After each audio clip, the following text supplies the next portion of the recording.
이틀 만에 또 추락, 항공기 안전 비상이라는 제목이 나왔습니다. 바로 미국에서 발생한 항공기 사고 소식입니다. 이번 소식부터는 임주혜 변호사와도 함께하겠습니다. 어서 오십시오. 네, 안녕하세요. 또 하나의 가슴 아픈 사고 소식이 들려왔는데 미국 필라델피아에서 소형 항공기가 추락했습니다. 환자를 태우고 가던 항공기라고 하는데요.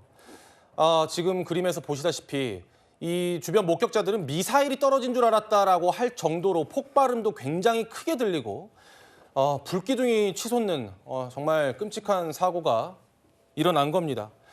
이게 워싱턴 DC 여객기 추락 사고 이틀 만이죠?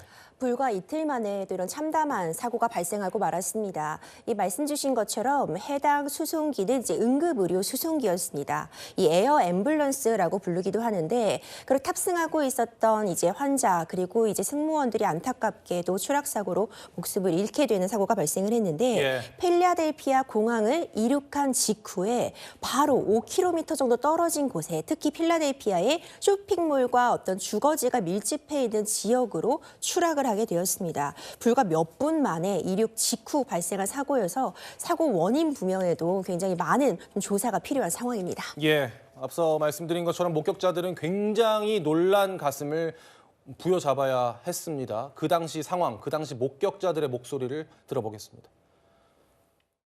I was right here at the door of my job, and all I could see is a big ball of flames in the sky.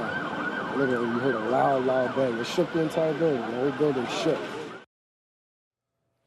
임 변호사님, 아직 사고가 왜 일어났는지 정확히 나오지는 않은 것 같아요. 근데 이 안타까운 사연이 또 있는 게 위중한 상태의 아이가 치료를 받고 있었던 그런 비행기라면서요. 그렇습니다. 정말 안타까운 사연인데요. 한 자선단체의 도움으로요, 멕시코 국적의 치료를 요하는 소아 환자가 필라델피아로 이동을 해서 어린이 병원에서 치료를 마치고 다시 멕시코로 돌아가는 도중에 이런 사고가 발생했다고 합니다. 예. 그렇기 때문에 해당 이 소형 여객기에는 이 치료를 마친 소아 환자, 그리고 그의 부모, 그리고 이제 의료진과 승무원들이 탑승해 있었는데, 안타깝게도 이제 잘 치료를 마치고 돌아가는 길에 이런 비극적인 사고가 발생한 겁니다. 사고 원인에 대해서는 이제 필라델피아 시장의 발표에 따르면 아직 조사 중에 있고, 이 인근에 떨어졌기 때문에 지금 그 주변 차량에 탑승해 있던 이 시민 한 명도 안타깝게 목숨을 잃은 것으로 전해지고 있는데, 아직까지는 조사가 진행 중이어서 피해자가 더 늘어날 수도 있다고 전해졌습니다. 네, 그런데 이번 필라델피아 사고 이틀 전에는 워싱턴 DC 인근에서 항공기와 헬기가 부딪혀서 무려 67명이 사망하는 사고가 있었습니다. 한국계 사망자도 다수 나왔는데요.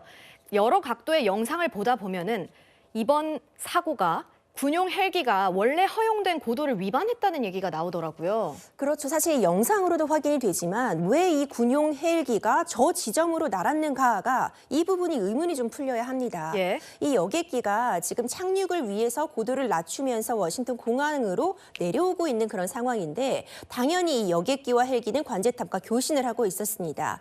이 군용 헬기는 관제탑과의 교신을 통해서 그러니까 지상으로부터 한 60m 정도의, 그러니까 낮게 비행할 것을 지금 허락을 받고 있는 상황이었는데, 이보다 훨씬 높은 지점에서 비행을 이어가고 있었던 겁니다. 결국 비행 고도를 위반했다 이렇게 볼 수 있는데, 관제탑의 지시와는 다른 방향으로 더 높은 고도로 운행을 하면서 결국 여객기와 정면 충돌하는 상황이 발생해서 이 부분과 관련해서 왜 이 고도를 위반했는지 부분을 좀 집중적으로 조사할 것으로 보입니다. 그런데 이 군용 헬기가 어떤 임무를 수행하고 있었던 건가요? 말 그대로 기밀스러운 임무였습니다. 이제 정부의 어떤 주요 인사들이 만약 어떤 응급 상황이 있을 때 다른 지역으로 옮기기 위해서, 이 워싱턴이 굉장히 중요한 미국의 지역이기 때문에 이런 업무를 담당하고 있었던 것으로 전해지고 있는데, 워낙 이런 부분들이 기밀이고 비밀스럽게 이어지다 보니까 뭐 트럼프 대통령도 정확하게 어떤 임무인지 알지 못했을 것이다, 이런 이야기가 나오고 있습니다. 말 그대로 국가의 임무를 수행 중이었다고는 하나, 그래서 그 목적이라던가 왜 운행했는지가 좀 공개되기 어려운 측면이 있다고 해도 왜 이때 하필이면은 고도를 위반해서 운행을 할 수밖에 없었는지, 여객기를 피하지 못할 사정이 있었는지 부분은 반드시 원인 규명이 필요해 보입니다.